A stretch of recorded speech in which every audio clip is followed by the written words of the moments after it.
Watch this. You stay behind me right here just a little bit for the camera. I want them to see it. Now, here's what'll happen. Here's what's happening to a lot of you right now. Here's what's happening. You got to be careful who you get relationally yoked to, because watch, here's what's going to happen. Some of you, here's what happens.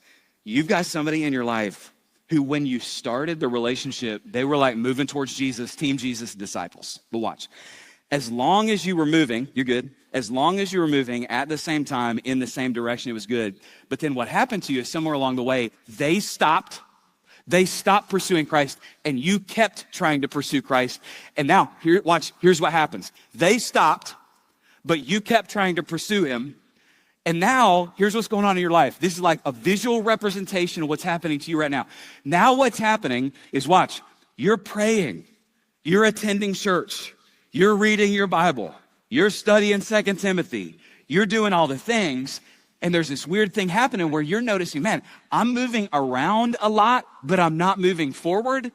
And the reason is you're yoked to somebody who you're trying to move towards Jesus, and they're not anymore. And now you're caught in a cycle, and you're moving around a lot,